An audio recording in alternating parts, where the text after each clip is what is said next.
All right, LA Chargers fans are going to love this latest mock draft from PFF. If you're new to the channel, we are Detroit Lions fans, but this channel fully dedicated to the Chargers. And in this mock draft, very reasonably, they're able to get up and get the star running back of the draft. Let's take a look at how they did it here. We'll get back to the top of the draft. I think it's kind of interesting, but let's just skip right to the Chargers and how they were able to get up and get Genty. So the Chargers would receive the 16th pick. The Cardinals would get the 22nd, swap first-round picks. They'd also get a third and a sixth-round pick from the Chargers. So the Chargers, that's the cost, a third and a sixth-round pick to go up 6 spots to get Genty. And this is, I mean, he's the one that you – so trading up within the first round, I'll just read what they say. I think it's spot on. Is kind of rare these days, but so is a player as talented as Genty. After rewriting the PFF record books, Genty joins the NFL as a dynamic player, takes the pressure off Herbert and McConkey. And so you got Herbert, you got McConkey, and then Genty would be your next like anchor piece offensively. So let me know in the comments, are you okay with grabbing a running back? See it with the Detroit Lions. They got Jahmyr Gibbs. He's an absolute stud. So let me know your thoughts in the comments on that one. If you like running back or if you want to get a free agent running back, because here's your available cap space. Chargers are right here, 5th in the NFL in available cap space. So you could maybe find one. But I think it's dynamic, young running back. You can't go wrong.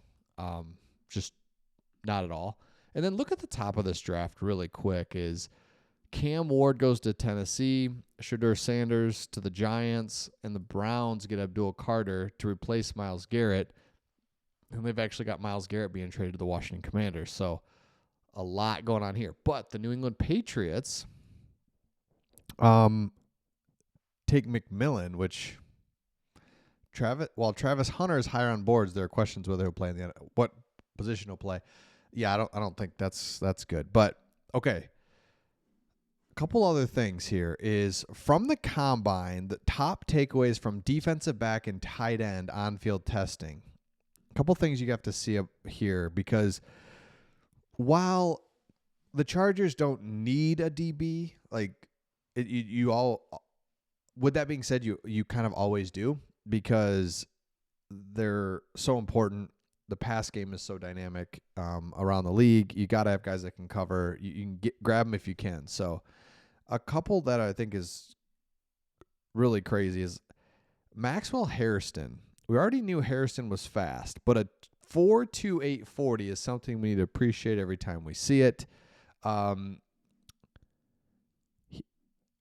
Pair his athleticism with his willingness, feistiness as a tackler. I think we'll start to hear him talked about in the same vein as Terrion Arnold, who went 24 overall in last year's draft to the Lions. And so that puts you right around the same mark as the Chargers. So keep an eye on a DB. Again, I don't think that's something, but if you just got a really good one you believe in, then there you go. Day 3 safeties. Now, safety's been a really big topic if you're a Chargers fan because this Derwin James thing where you got him down in the box and you're going to have him covering tight ends, slot, more of a linebacker. You just want to have safeties. So keep an eye on that. And then there is one other. Let me just go back to it real quick. So basically, there's depth at corner. There's depth at tight end.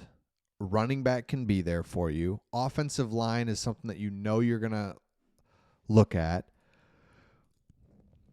Here's the guy offensive line-wise that you got to be paying attention to. And this is the Gray Zabel from South Dakota State, or North Dakota State. He can play left tackle, right tackle. He can play all 5 positions. And they really like him at the interior offensive line. So he got him at right tackle and left tackle. But, man, he is just a guy that keeps going up draft boards. Here he is at left tackle. Just power, man. Okay.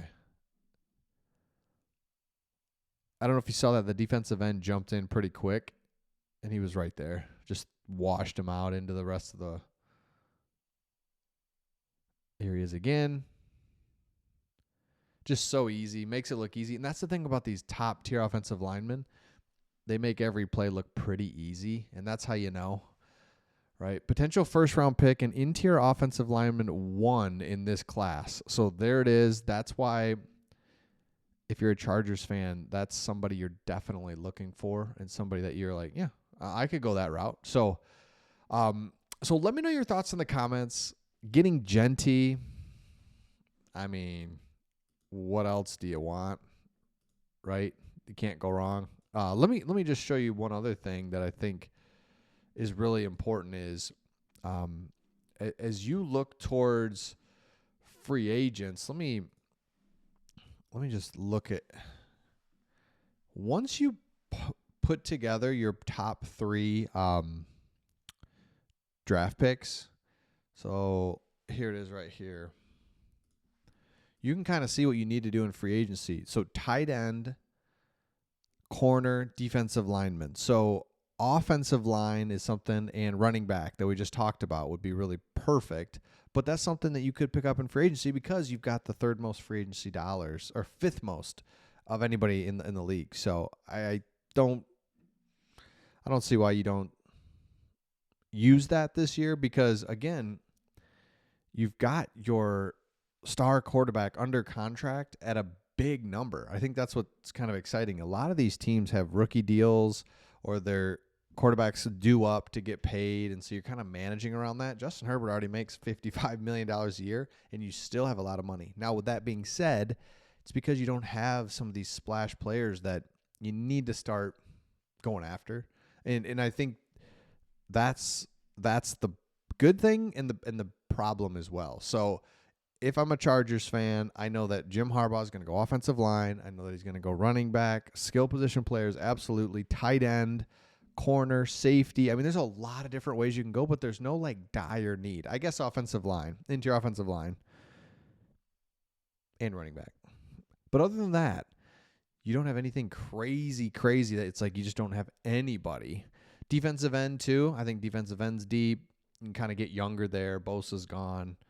Khalil Mack probably is gone, but maybe not. So let me know your thoughts in the comments. Make sure you subscribe if you haven't. We've got the combine wrapping up, free agency in 2 weeks, and then after that is when we just kind of like everybody's going to lock into the draft. And so make sure you subscribe to this channel because we love talking about the Chargers and the things to come. So let me know your thoughts, and we'll see all of you on the next one.